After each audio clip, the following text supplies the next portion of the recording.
All right. We missed the countdown because I pressed go live a little bit too late there, but anyhow, we'll jump right into it nonetheless.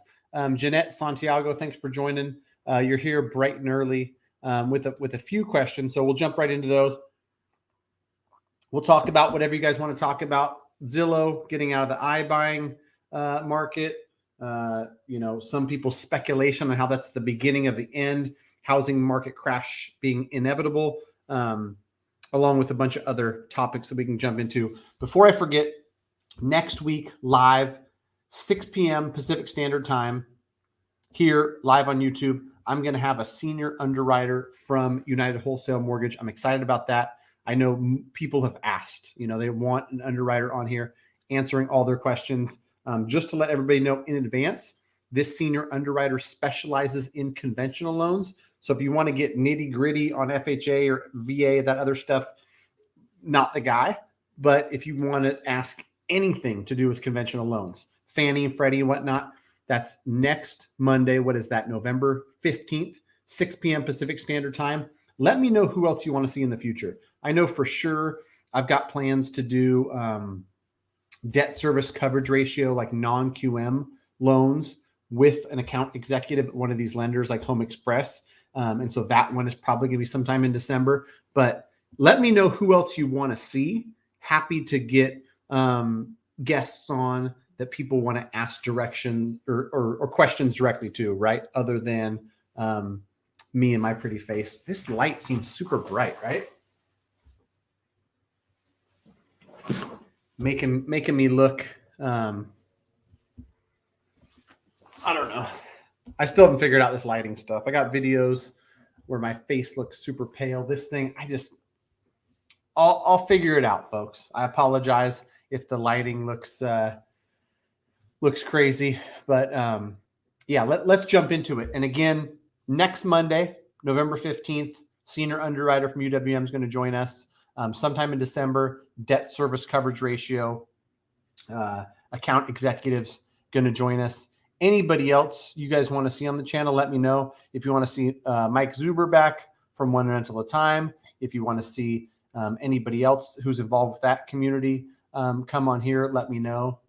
That's a good idea, actually. Maybe I should get the lumberjack landlord on here or somebody like that. Just to talk shop, mix it up, and answer any questions you guys might have if you're tired of hearing my lovely voice, right? So without further ado, let's just jump into some questions. It's the best place to start, right? Jeanette, thanks for joining. You were on here before we even started, so I want to get to your questions. I don't want to keep you waiting any longer. Torrance. Is that Torrance, California? I'm wondering. Can you share loan options for a duplex, multifamily 3 to 4, loan options for duplex, owner occupied? Can you be specific? First time buyer? Can you share the loan process? That's a lot of questions, Jeanette. As an owner occupied buyer of a duplex, you can put as little as 15% down, though you probably want to put 20. If you put 25, terms will get even better. On a 3 to 4 unit, you're going to have to put, can you do 20% down if it's owner occupied? If it's investment, it's got to be 25. Owner occ, you might be able to do 20. Let me look it up for you right quick. But while I'm looking that up, I can talk about the loan process if you're a first-time buyer. Most first-time home buyer programs, and like by most, I mean like all of them, there's not anything special. There's no free lunch for first-time home buyers. There's home ready and home possible and small discounts. For some programs, you got to be a first-time buyer. You got to meet the income requirements, which in most cases is like 80% of the area median income. For you buying multifamily, sometime later this month, Fannie and Freddie are going to have 95% loan to value loans rolled out for 2 to 4 units. And so you're gonna be able to put 5% down on 2 to 4 units if you meet home ready, home possible criteria. From what I recently heard, and I made a video on this, it's going to go up to 100% of the area median income, which helps, right? Like you don't have to make a small amount and then try to qualify for a $600,000 fourplex. So you can make 85, 90,000 depending on your area, right? So feel free to reach out to us for more on that. I mean, there's so many different scenarios, and it's I don't want to speak, super broad, but go to greatmortgagebroker.com, fill out the quick form. We'll be able to assist you on your specific scenario. And that's generally the advice I give people, right? Is like they want to hear questions. They want to hear answers to questions that we don't know unless we have an application, a credit score, your income, your debts, the whole picture to go off of, right? Which this question kind of ties into that. Can we get loan approval? W-2. Are W-2s enough for mortgage? First time buyer. If you make $400,000 a year on a W-2, it's more than enough. If you make $7,800 a year on W-2, it's not enough. So W-2 income, great, depending on how much it is, and depending on your credit score, and depending on how much debt you have. All that plays into it, whether you're a first-time home buyer or not. Again, first-time home buyer, there's not going to be free lunch handed out. Before I forget, because I don't want to have somebody hanging on waiting for this answer, 20% owner OC, fourplex, primary, 2 to 4. I'm thinking the answer is yes. I could be wrong. I've been wrong before. Here's how I do it. I plug it in my old pricer. Purchase, fourplex, 20% down, owner occupied, big bucks, no whammies. Oh, we got it. We can do it. Sweet. 3 to 4. Yep. 20% down. See, I was right. That's pretty sweet pricing too. Buy a fourplex and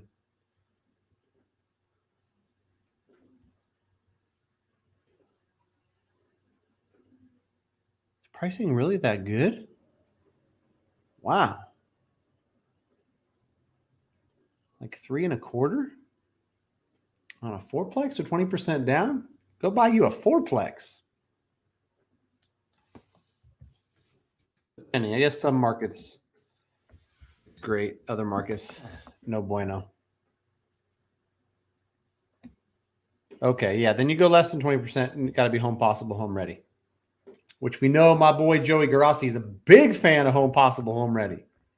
So much so that I think him and his wife are going to have a home possible, home ready sponsored wedding. Where did I see something? It's been a few weeks since I've been able to join. Oh, yeah. I was like, I know I saw something about a wedding. Getting married this Friday. Congratulations, brother. The wedding should be sponsored by Home Possible, Home Ready, bro. You're such a fan. Why not? Auto act. Howdy. Howdy like question mark? Or howdy as in statement? All right, James, this is a great question. Before I even read it, I just saw job starts on this date.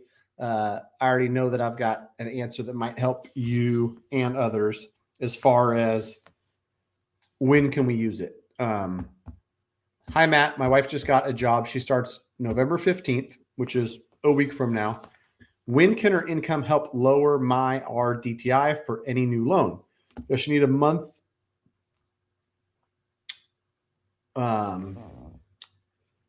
in with 2 sets of stubs? Now, this is something that doesn't make any friggin' sense, right? If your wife's job started on December 15th and you guys got in the contract right now, we could use that income because the guidelines state that like starting within 30 days, if it's a W-2 job with a salary, we can use that income up to 60 days before the job even starts. But in this case where she starts on the 15th, lender is going to want, some of them want one stub, some of them want a month worth of stubs. I bet you can get most lenders to accept one pay stub, but you're going to want a job offer letter starting at $11.15. She's getting $6,800 a month, full time, full pay, whatever the case may be. And then you get the first stub that shows $3,400 for a bi-monthly pay, right? Which is in line with her offer letter. I think that most lenders are going to be okay with that. Some lenders will want a month, but if you're not in contract on anything right now, I'd feel fine, right? Because you might put in an offer this weekend.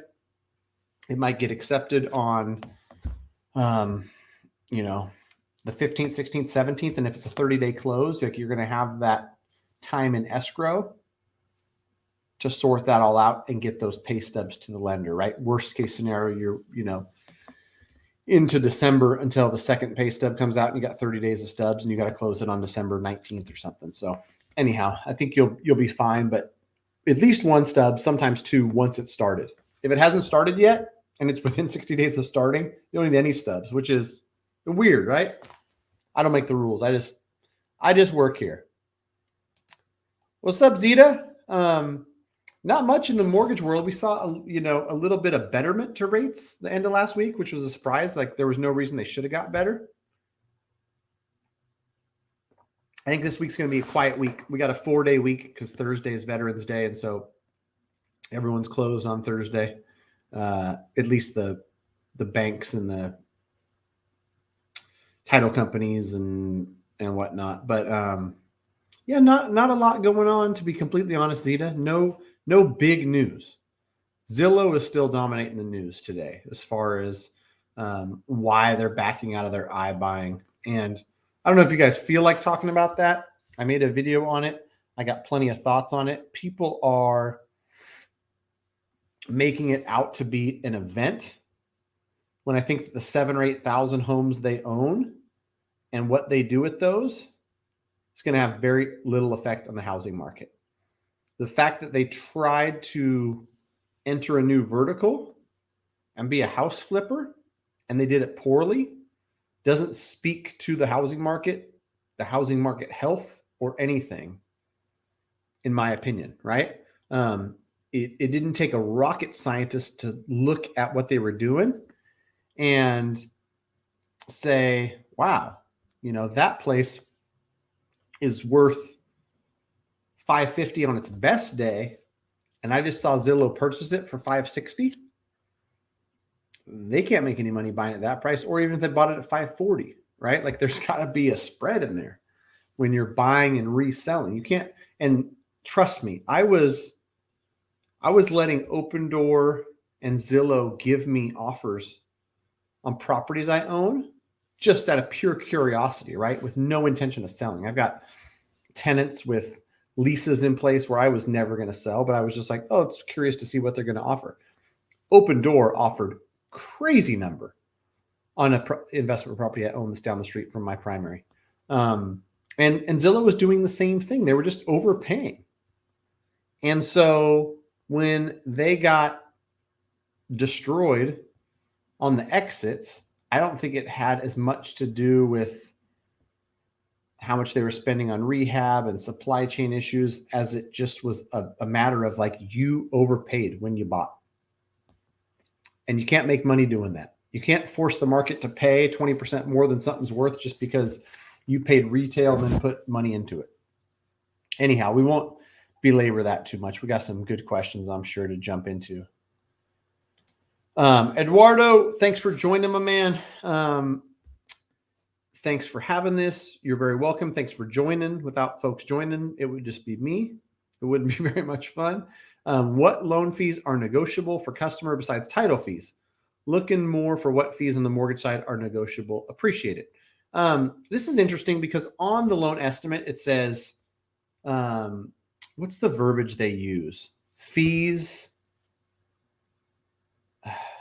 It says something along the lines of, let me pull up a loan estimate. Services you can shop for. That's what section C of the loan estimate says.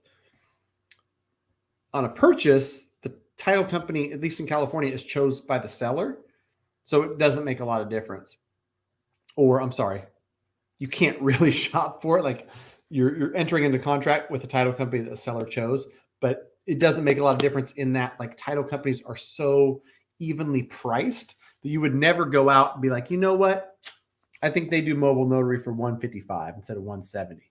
I'm gonna go save $15 there. Or, their escrow and lender's coverage is this, and down the street, $75 more. Like you wouldn't waste your time shopping that stuff. On the loan side, and for anybody who hasn't seen my videos or doesn't know like the different components of a loan estimate, there is origination charges in box A, loan costs, and box A of the loan estimate is the only thing that's controlled by the lender. We control the rate and the fees in box A, period, the end. Everything else, appraisal, title company, prepaids into escrow, all that stuff is going to be, the same from lender to lender. So you can disregard that and just look at the rate and what's charged in box A. And, negotiable is an interesting word, Eduardo, because you're going to talk to a few different lenders. They're going to say, based on you and your scenario, we can get you 2.99 and we're going to have $1,350 of fees in box A. They probably won't tell you that, but you can read that. And then lender B will say, we've got no fees in box A, but we got a 3.25% interest rate. Lender C says, no, I can get you a 2.875 interest rate. You look in box A and you're like, holy moly, there's $9,285 worth of costs. If you saw those three estimates as a consumer, you would have no idea which one was the best option. No idea. Trust me. I talk to people every single day that see those three and do one of two things. 2.875, woo, low rate, I'm in. Not realizing they're paying $9,300 upfront for it. Or they look at all three and go, oh, 3.25%, no fees. I like what they're doing in box A here, but 3.25% is higher than what I saw elsewhere. So I want the 2.875 rate and I want the zero fees. And, each lender is going to have a rate sheet, and rates are going to vary from lender to lender. There's going to be banks, direct lenders, brokers, wholesale lenders, online lenders, and all of them are going to be different. But each one of them is going to have for you in your specific scenario. You're doing a cash out refinance, 60% loan to value, 785 credit score. And, that scenario, this is not a rate quote. This is just me, throwing ballpark numbers out there. So NMLS number 1088993. This is not an offer to lend. This is just scenario. Let's say for that one, the cash out, 3% has $3,000 in points. 3.125 has 0 points, and 3.25, you can get $2,500 in lender credit. Depending on the loan size and the principal and interest payment associated with that, you would look at it and say, which one makes the most sense? If I'm going to stay in this loan for 5+ years, maybe I take the 3% and I pay $3,000 up front and I save $45 a month. And in that case, whatever that math works out to be, we could look at it versus the next rate and say, okay, 3,000 divided by 45, it's going to be a 66-month break even. So 5.5 years. If you're like, I'm holding this loan forever. I want the lower payment. I want more cash flow on a monthly basis. Cool. We'll do 3%. I might sell this thing in 3 to 5 years or do a 1031 exchange. I don't want to pay money up front. All right, take the 3 1/8, $45 more per month, but no upfront cost. That's the type of stuff that you want to consider. And there's going to be, in my eyes, more often than not, lenders putting loans together that look attractive to you, not based on what's best for you, i.e. the 2.75, the 2.875 with a ton of costs. Whenever I see $8,500 in points, $11,422 in points, I know it's a POS lender like Quicken Loans or somebody else who's just trying to pitch something that the consumer goes, wow, 2.75, that's sweet. I didn't know I could still get rate that low. I'm in. Sign your life away and get 4 weeks in and then realize like, oh my gosh, I'm paying $10,000 in upfront points. I don't know, rant over. I got off the rails there, but hopefully that was helpful. Zeta, thank you for the thumbs up. If you haven't smashed the like button for the YouTube algorithm, I don't even have YouTube running right now. So hopefully of the 20 people watching, we're at about a 65% like rate, which would give us about 13 likes. If not, I'm sorry. I'm just not likable enough this evening. Since we have more people on, I'd love to get some feedback because I was talking about it when we first started and there wasn't a lot of people on. Next week, senior underwriter from United Wholesale Mortgage. In December, debt service coverage ratio expert, account executive at Home Express. That one's in December. Who else do you guys want to see on the channel? I would love to get some feedback on what type of guests you would like to see. We've done Mike Zuber from One Rental at a Time. We've done my buddy Ryan Lundquist, appraiser. We've had some guests on and they've all been fun. It's cool for me to mix it up and add someone else to the mix. So let me know. Or we could do one where a couple guests join and you're actually on here on video. That'd be kind of fun, right? Whatever you guys want to do, let me know. All right, Mariah. During the underwriting process, will they request my previous tax returns? I have 2 years I still need to send in along with this year. I just went under contract and they have my W-2s. It depends on the lender. Sometimes tax transcripts are needed, sometimes not. And so I would definitely get with the lender that you're working with and let them know the situation. If they are unaware the taxes have not been filed, you want to talk to your lender about that sooner rather than later. And the reason I say that is because home inspection for $300, appraisal for $500, all this money, all this time, you don't want to find out 2 or 3 weeks from now, oh, there's going to be an issue. You know, I owe back taxes and I haven't filed, and you don't want to run into that problem later. You want to do it now.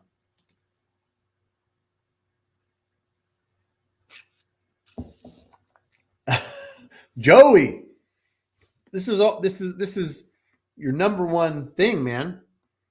I'm not hearing anything about their expanding to 100% AMI. I just heard the refi now or whatever it is. That program is going up to 100% AMI. But Home Possible, Home Ready, I haven't heard that yet. If you hear something, let me know. Because last time you brought me a video that somebody made, I realized that dude didn't know what he's talking about. So that's not fair. That's not nice. That guy was misinformed, or probably a nice guy, but talks Home Ready, Home Possible going to 100 when it wasn't true, right? Anyhow, Bradley Coleman. How can I search guidelines more accurately? On the wholesale side, as a broker, we've got a really cool tool.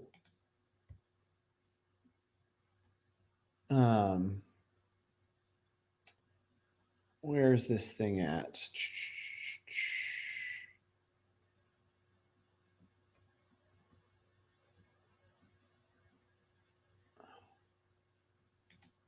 The Source with UWM, where you can search all things guidelines.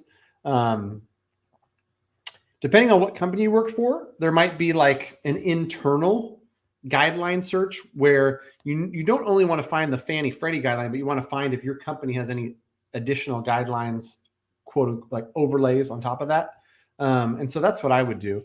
But I use The Source, and you know, truth be told, I'm not doing a lot of the guideline searching. I've got the fulfillment team handling all that stuff. Good question right here. Is limited cash out the same as rate and term? Yes. And I have no idea why it's called that. But limited cash out means rate and term. otherwise known as you're not taking cash out. Maybe it's called limited cash out because you can pay off your loan and do a quote unquote rate and term and get up to $2,000 cash out.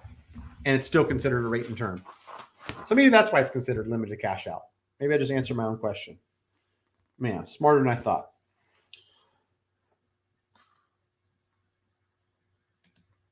All right. Just got out of forbearance and waiting for flex loan mod approval. Can I apply for a refi without affecting the loan mod approval process? Why would you? Are you going to do a modification or are you going to refinance? Like, you got to choose. You got to choose what you want to do. And it sounds like you're not completely clear. Michelle, appreciate the heck out of you. Thank you for the super chat. Hope all is well. Must say your group is the best. I know that you've been talking to Michelle and Laura and Tina on my team. We are happy to help. And as you've seen, we're happy to review stuff you have from other lenders. We're happy to give you advice, whether that's working with us or not. So really appreciate the kind words. Looking forward to working with you. Looking forward to helping you out.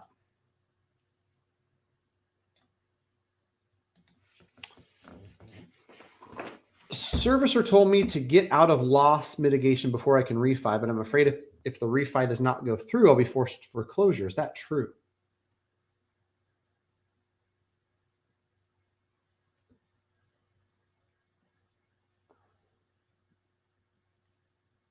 Maybe I'm unclear on what the flex loan mod approval is. Is this just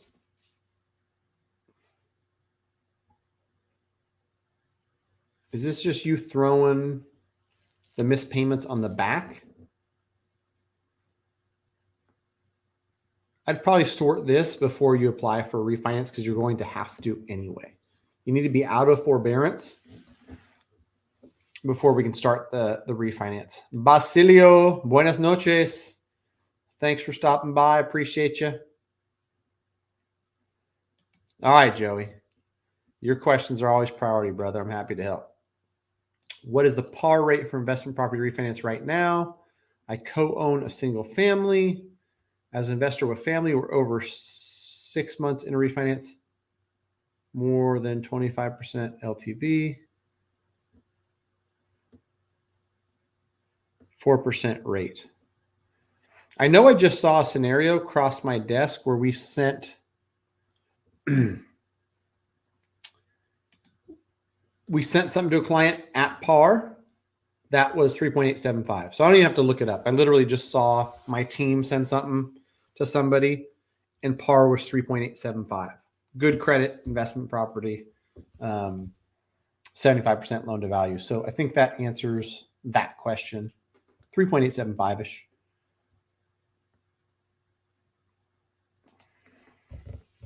When building a new construction home in Florida, how long does permitting starts? No friggin' idea.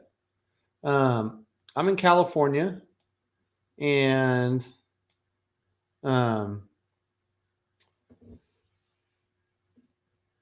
permits take a long time, even though I'm not involved with any of that permitting, right? I'm just working with people in the financing. So sorry I couldn't be more help, but maybe somebody else knows. Maybe somebody else can chime in. Basilio, thank you, my man. I appreciate the super chat. Much, much appreciated. Let's get to your question here. Regarding the 6-month seasoning requirement on cash out refis, will I be able to meet the requirement if I start the process a month prior to the 6 months? The only problem, that's a good question. You know why? Because I think the close date, I think you're fine. The close date from the first loan to the second loan has to be 6 months, 180 days. But I don't think it needs to be 6 months. The only thing I'm worried about is ordering the appraisal. If you're 5 months out, because you're going to start that at the beginning of the process. Do me a favor, Basilio, and shoot me an email, matt@mattthemortgageguy.com, so I can respond to it, because I'm going to find out. I want to be sure. I don't want to guess. I feel like we've waited 6 months to start on refinances we've done, where we're when we're doing that stuff, right? Buy, rehab, cash out, refinance 6 months in. All right. I'm gonna stop trying to rack my brain because I don't think I'm gonna find the answer, but I'm gonna get to it. I'm gonna get back to you. 6 month seasoning.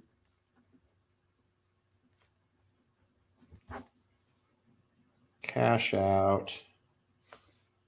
Start prior. All right. I know. I'll remember that question. Yeah, I know. I get it. Trying to get the cash out as soon as possible. Chris Lee, hello. Thanks for joining.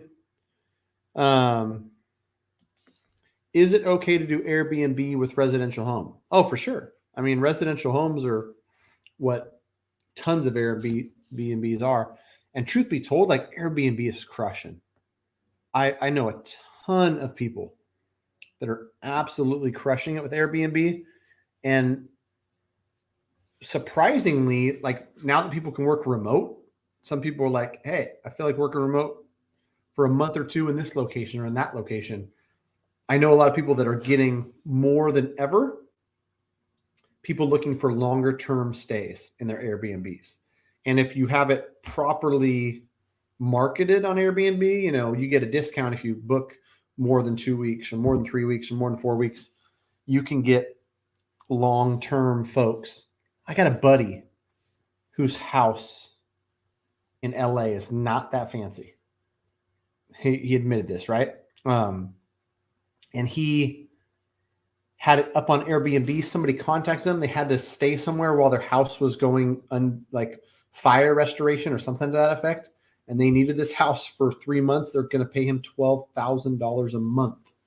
And he's got a $3,500 a month mortgage payment. So he feels pretty good about that while he's staying at home number 2 out of state. Man, these super chats are friggin' cool. Thank you, Onalact. I really appreciate it. You guys will keep me coming back with all this generosity, all these super chats. I really, really appreciate it. Yeah, Michelle, you got to see firsthand about lenders not being upfront with the points and fees on their loan estimates. I don't remember the exact number, but I think on yours, you might have been working with that company that's a lot better at marketing than they are at loans. The ones where they're flying rocket ships or something. Ridiculous amount of points and fees, right? So glad we're able to help. Peter Wynn. Is there a 6-month period between each refinance? My broker told me to wait 6 months for my last refinance until I can refinance again. Generally, there's like an early payoff penalty. If you pay off within 6 months, that actually gets charged to the broker that did the loan. There's not a lot of scenarios where it's going to make sense for you to like refinance every 4 months. So your broker's, you know, telling you to wait 6 months so that early payoff doesn't get triggered. And, you know, who knows, maybe it was like a cash out refinance where you took a higher rate with rebate or something. And now, you know, rates haven't gone down drastically where you would be in a hurry to do another refinance in less than 6 months. But I don't know. I guess it's everybody's scenario is different, but that's what that is.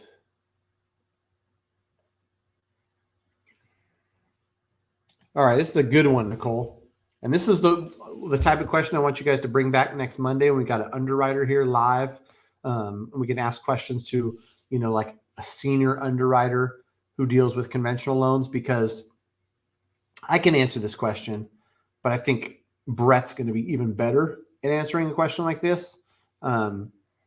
In my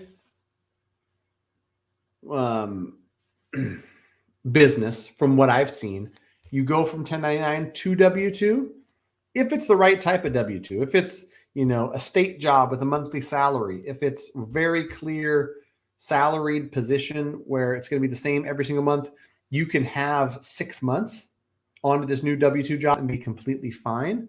The same industry thing, man, that's like so easy in my opinion to be able to be like, yeah, he went from this to this. Like, see how these kind of are the similar industry? Like, everything nowadays is tech. Everything nowadays can be, you can draw the comparisons or similarities in industry. So I would say, yes, it should be the same industry, and 6 months should do it most of the time. When you're going the other way, though, from W-2 to 1099, you're definitely going to need 2 years. Alvaro Vargas, thanks for joining. What rate you see me getting on my current rental? Only owe about $222 and worth about $500.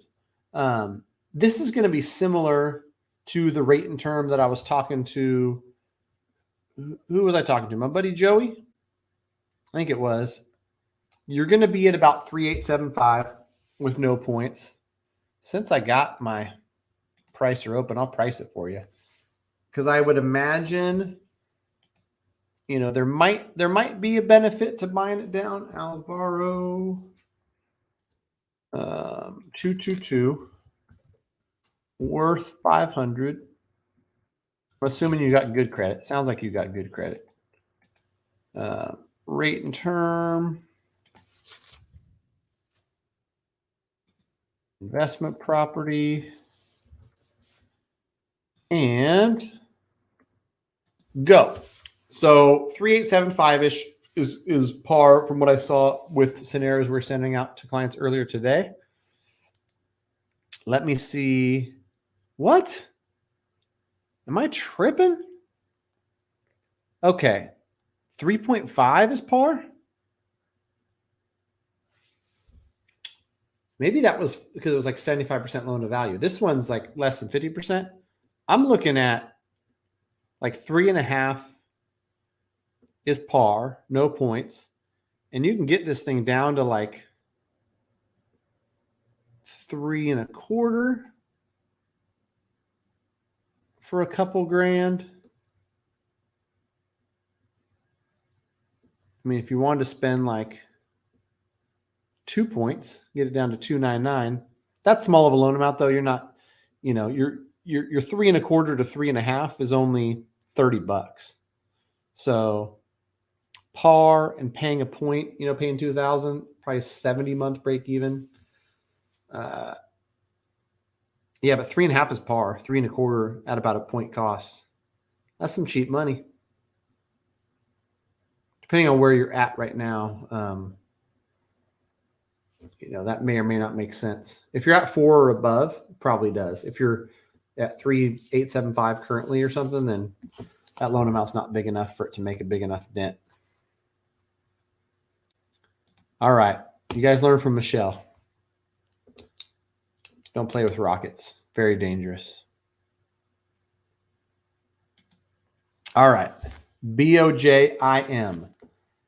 Just finished my 3-month trial payment program for COVID-related loan mod under Fannie Mae. 40-year, 2.875. Any pitfalls I should watch out for, look for? I don't think so. I think as long as you go through that trial program, sign, you should be good.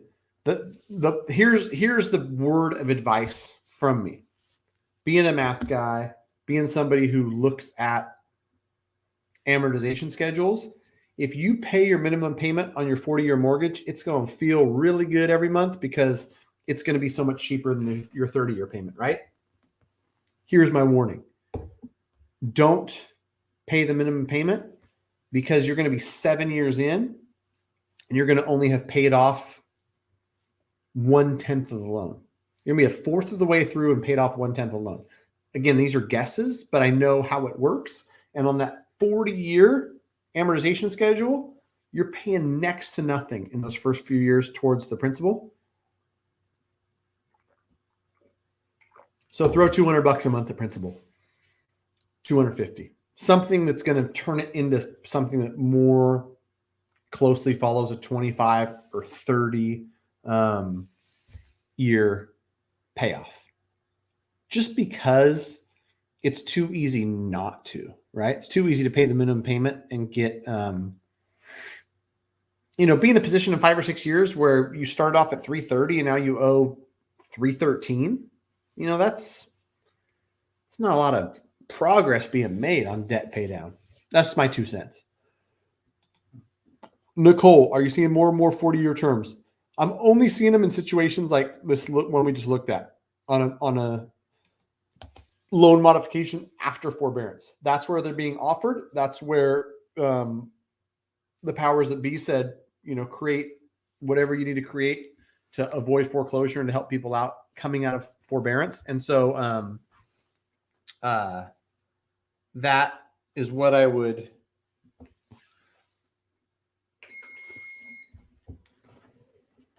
had to turn on the foot massager because I've been doing a lot of running. That's the only place I've been seeing it, Nicole. Sorry, I got distracted. I got a 3.125 this past January. Why the heck would you want to refinance a 3.125, bro? You have me doing the scenarios when you knew you had the best rate. All right. Solid credit. No, I believe it. Yeah, rates were slightly lower in January. So yeah, you're in a really good looking loan, especially for investment properties. So good on you, mate. Luis Garcia, thanks for joining. Just let's go. Just excited about mortgage, right?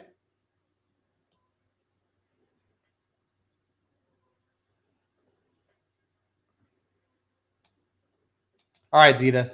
This question is a great one, and I'm going to elaborate and probably clear up a misconception that a lot of people have. If you pay an extra payment a year on a 15-year mortgage, how many years will you cut off your loan? And my answer is going to be the same for if you make an extra payment on a 30-year loan, how many years do you shave off the loan? This is going to depend on your interest rate. And that's why whenever somebody says, pay an extra payment and you'll shave 7 years off your loan. Well, you don't necessarily know that because somebody at a 5% interest rate and somebody at a 2.75% interest rate, it's going to be different.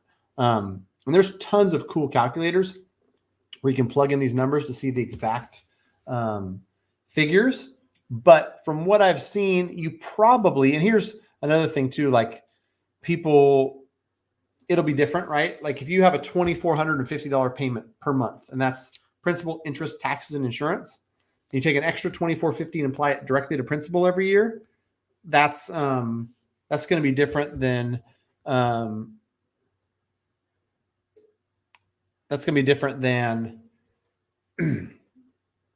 paying like just the extra principal and interest payment if maybe you don't have your escrows in there. So there's different amounts, right? But let me see if I can pull up a calculator.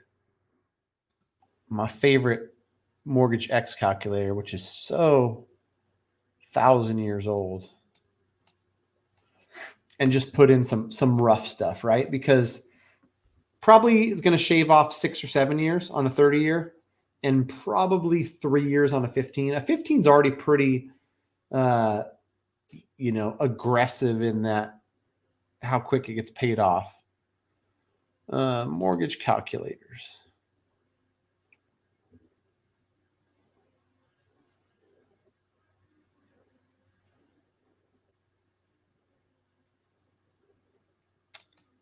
Yidon Wu. This is the jankiest, oldest calculator. I got to create my own. I really do. But look at that one. I just put it in the chat. Yidon Wu. Is there a mortgage calculator on my website?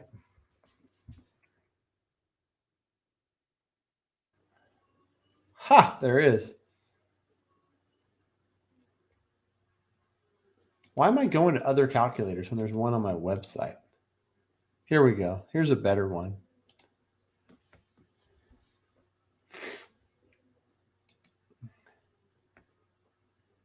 Add extra payments. Oh, sweet. All right. So $240,000 mortgage. What's the rate? Oh, 5% interest rate. Holy moly.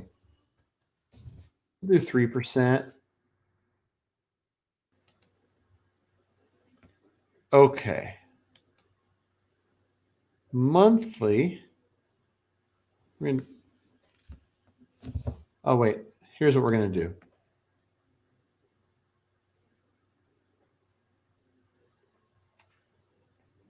Okay, we got a $240,000 mortgage.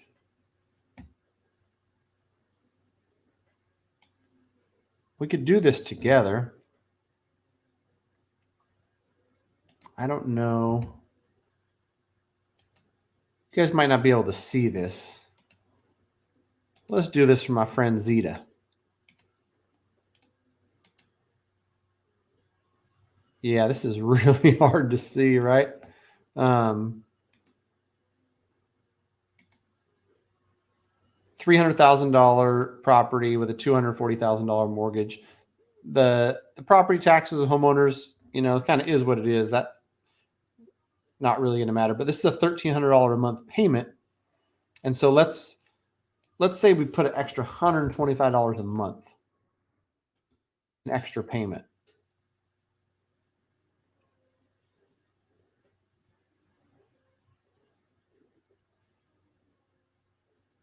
Starting today. When does that pay off? 2046. So it's a 25-year payoff.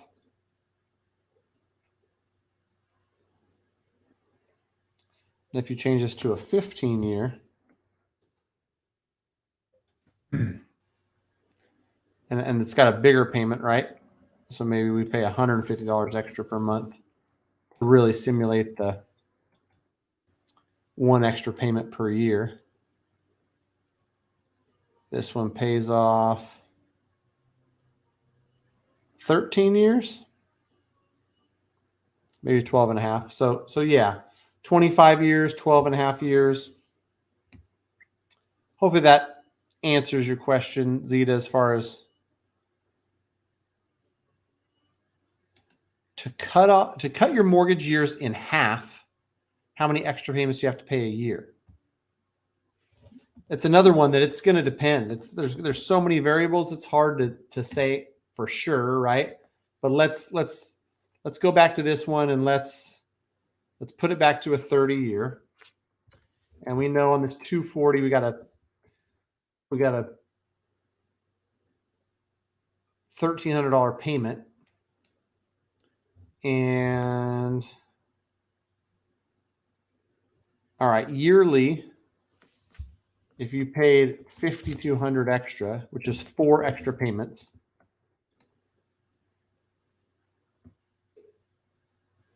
you're paid off in 18 years. So 5 extra payments is $6,500, right? 5 extra payments. And we're at the end of 21, so this is like a 15-year payoff for all intents and purposes. The problem with it is this 3% interest rate is so friggin' low. Extra payments aren't as powerful as if we had a 5% rate, it would skew that more, right?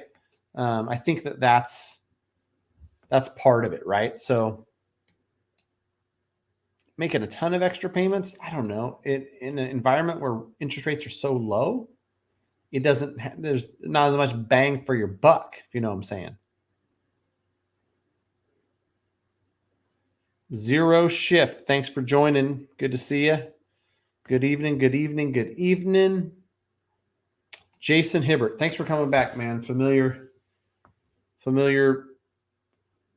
weekly watcher of the YouTube lives.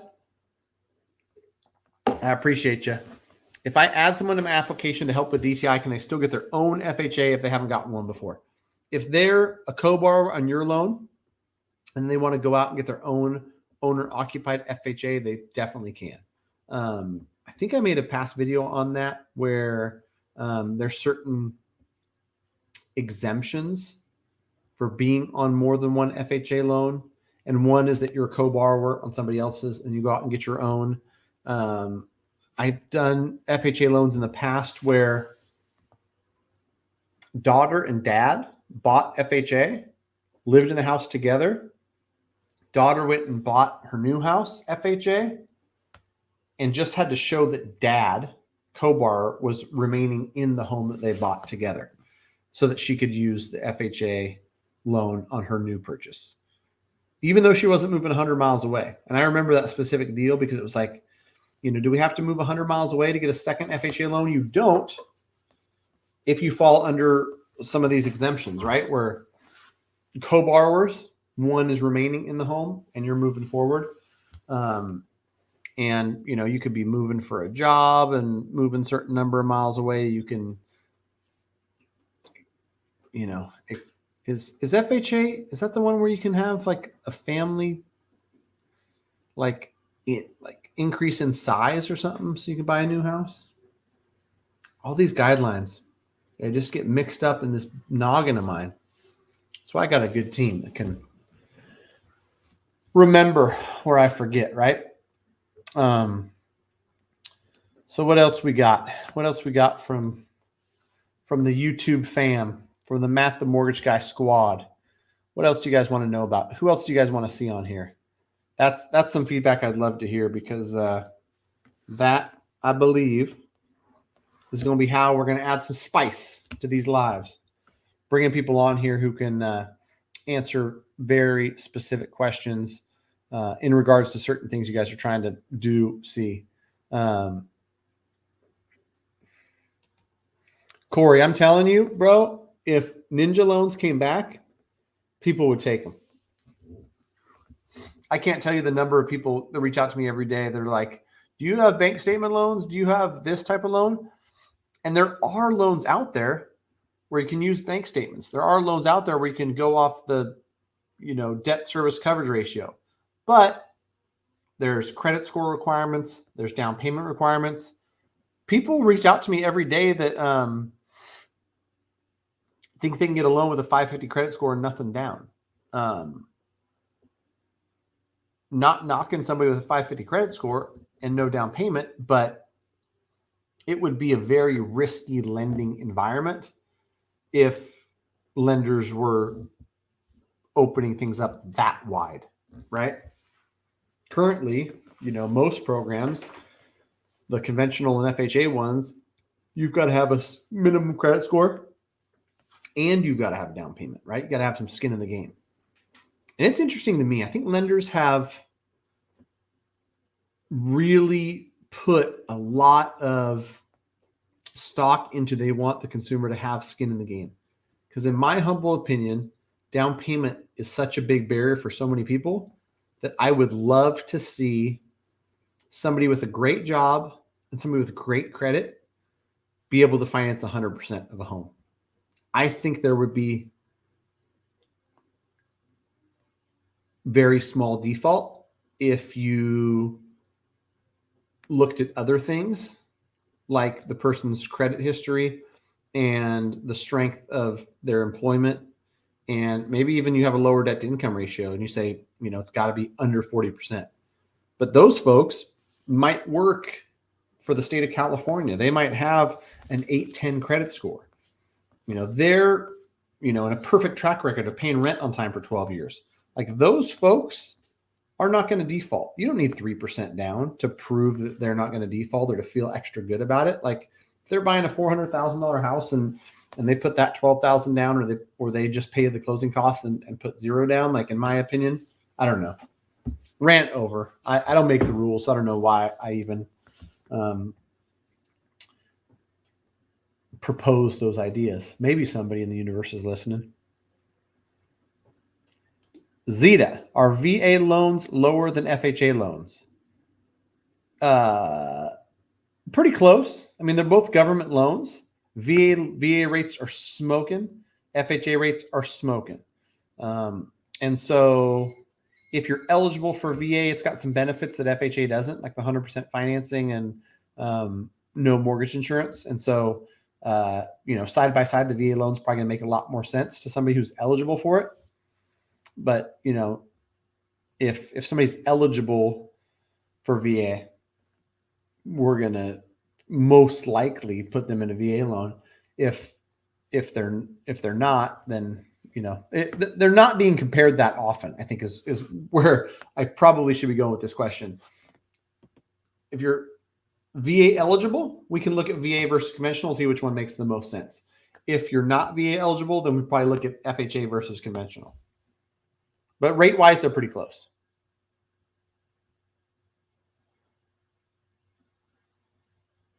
Liberty Returns. It's sad to see how much prices here in Utah have increased relative to wages. I don't want to be labeled as a conspiracy theorist, but this has to be manipulated. Home price appreciation has gone bonkers. I know Utah, it's gone bonkers. I know Idaho, it's gone bonkers. I don't necessarily know what those wage increases have been, but it'd be interesting to see those side by side. If you have any of those numbers, Liberty Returns, let me know. It'd be interesting to look at. Mail cold. Would offering 5% below list price on a 635 home be considered offensive to the seller? Property potentially needs roof repair and is near the end of its HVAC life. I mean, this all depends too. If something is brand new on the market, you might, I don't know. I mean, your agent should know better than anybody else. If you say, hey, listen, I want to offer 95% of the list price, which is 603,250 on this home. Your agent should be able to tell you, they should have a pretty good finger on the pulse and say, listen, you're out of your mind. There's comps in this neighborhood at 650. You thinking the seller is going to accept 603 has zero chance. I'm not going to waste my time writing an offer. A good agent's going to be honest like that. And I think, in some cases, if this has been sitting for a month and it's been sitting because the roof is at the end of life, the HVAC's at the end of life, the thing's not that pretty, offer 600. Why not? What's the worst they can do? Say no? Or maybe they counter at 610. Whatever the case, it's going to be very property dependent, and your agent would be the best voice to listen to in most cases because they're gonna know. Days on market. I like it when things are on the market for 32 days because then I got clients that put in offers and it's like you got a little bit of leverage. Thing hasn't sold in 32 days, so don't act like this thing's a hot commodity. All right. Jason Hibbert, is there such thing as a 1-year requirement to stay on your primary residence on a conventional loan? This is something that's been coming up more often than ever, I feel like. So on all loans where you sign on the dotted line as your primary residence, you sign with the intent to occupy that home. I don't even know if the verbiage specifically says 1 year on FHA or VA or conventional. But that is what you're signing. And here's what I'll tell you from a mortgage broker's perspective. If you're not doing anything shady, if you're not trying to manipulate and commit occupancy fraud, I wouldn't necessarily worry about it. Because I've had plenty of cases where you might do a cash out refinance in January of 2021, and your plan is to remodel the kitchen, pay off some credit card debt, and you're going to do this cash out refinance to do both of those things. You do the cash out refinance, you pay off some credit card debt, you get some bids, and you're like, holy moly, it's going to be $65,000 to remodel this tiny kitchen. I don't want to do that. And then you start the wheels spinning and you look and you're like, you know what? We can just buy a house with a nicer kitchen and actually move into the school district where Susie's going to go to school in 3 years. Let's do that. So in September or October, you're looking to move elsewhere. And then you call me and say, hey, listen, we just did a refinance in January and this is our primary. Are we going to be in trouble? Is it going to be an issue? Well, no. I mean, life happens, things change. If you get in contract and you close on something in December as a new primary and, you know, either keep this house or sell this house that you refinance in January, not going to have any issue.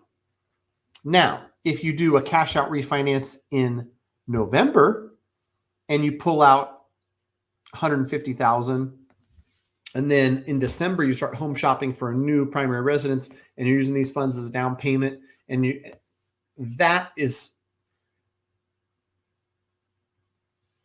skewed a lot more towards like you weren't being honest when you did the cash out refinance. And I've seen that specific scenario happen. Then you go to buy the new place and the new lender says, no, I don't think so. You just did a cash out refinance. I know somebody right now who's having to refinance the primary that they're leaving. You know, they refinanced it. They're trying to buy forward and the lender's saying that one's that you're leaving is an investment property. Refinance it as an investment and we'll close on this thing as a primary. So that's where you get in trouble. Hopefully that clarified that. My dude, Mark McDonough, how you doing, brother? Long time no chat. You got to come check out the new Sacramento office, bro. Come check out the new Matt the Mortgage Guy sign. You got to game me up on lighting, dude. This lighting is absolutely atrocious. I have no idea what I'm doing over here. I am just winging it, bro. Look at this thing. Woo! No bueno? Maybe if I'm closer to the camera, it's all right. See, it's got like, I can do bright white.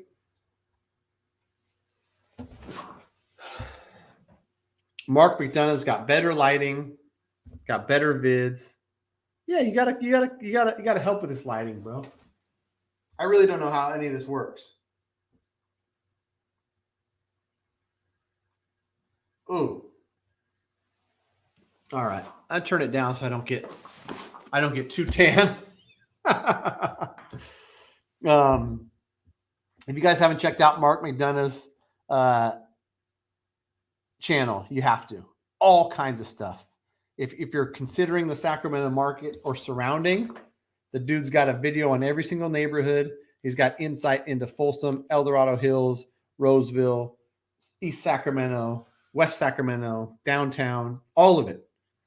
You've probably done 5 videos on every neighborhood. Enjoying it, man. Keep it coming. And in return for that little, advertisement, you come help me with this lighting. Like we're going to go for about another 15 minutes tonight. I've got some videos to do, some folks to respond to. Zeta, your son is a vet. He didn't use his VA loan the first home. He used it to buy a second home. By second home, do you mean his next home he's going to live in? Because the VA loan's got to be owner occupied. But if he didn't use it on the first for whatever reason, and now he wants to use it for the next home he buys, sure. It can't be second home like vacation, like beach home or home in the mountains. But second as in next, cool. He can do that for sure. Oh, mercy. Yeah, I got to be honest. There's not a lot of crazy mortgage news. It's a quiet week. Slightly lower than last week, the rates.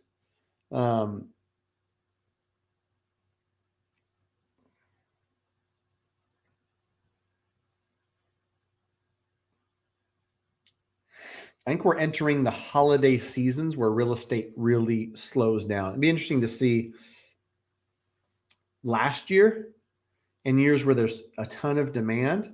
I feel like that demand kind of strengthens the winter buying season because people who maybe missed out or weren't able to purchase spring, summer, the busier seasons, are sitting on the sidelines or waiting and saying, let me get in when it's a little bit easier. Let me get in when there's less competition. I know I got a ton of buyers like that. Let me see. Let me check some stats. How many we got fully pre-approved and home shopping? 108. 108 people fully pre-approved, and some of them are just waiting to pounce, which may be a problem, right? Might be a problem if there's not much more inventory coming to market in November, December. We gonna see.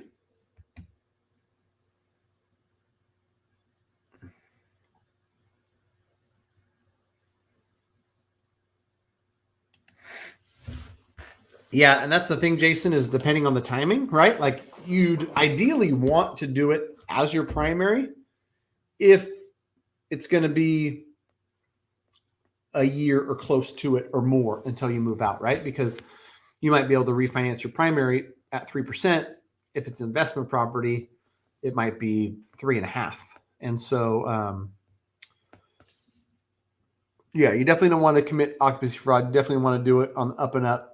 Talk to a professional you like and trust to get advising on that so that you don't get red flagged or put on the naughty list. I've had clients put on the naughty list where they essentially can't get conventional financing anymore. They don't. Yeah, Zeta to upgrade into a new home for sure. He can use that VA entitlement. Where are you at again, Zeta? In Georgia? No inventory here where I live. It's sad. What's the opposite of elephant when it comes to memory? My memory's terrible. I just guessed randomly Georgia. If I got that right, I'm a genius. If I got it wrong, I blame it on the fact that I'm getting old. Look at these wrinkles. Jeez. This is mortgage stress right here. Oh, you're in Massachusetts. Not close. Georgia, Massachusetts. It's on that side of the country. Same side. All right. I'm running out of steam. We're running out of questions. If anybody's got any last final thoughts, feel free to ping me now or forever hold your peace. Remember, next week, senior underwriter from United Wholesale Mortgage is going to join, answer any and all questions.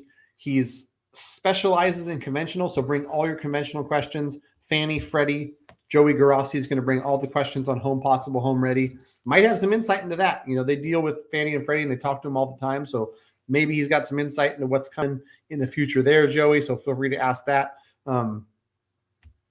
DSCR, special guests coming in December. Let me know who else you want to see. I've got some fun folks that I get pretty cool market stuff from. And so I'm going to think about who I can invite on here because I think that the Matt, the Mortgage Guy fam on YouTube would enjoy, you know, peeking behind the curtain, being a part of some of these conversations that I have week in and week out when it comes to mortgage, the future of mortgage, the future of lending. Something I read today about lending kind of easing up over the last 6 months. We shall see. Anyhow, I think that's it for tonight. I appreciate everyone who joined. Please feel free to shoot questions over as a YouTube question. If you need help with lending or with questions, the best place to go is right here. greatmortgagebroker.com. Fill out that quick form. We'll be in touch with you within 24 hours. No matter where you're at in the country, we're happy to help answer questions, provide refinance scenarios, get you pre-approved to purchase, whatever the case may be. So go to greatmortgagebroker.com. We're happy to help you out. And until next week, from Zeta, from myself, good night. Have a great week. See you next week.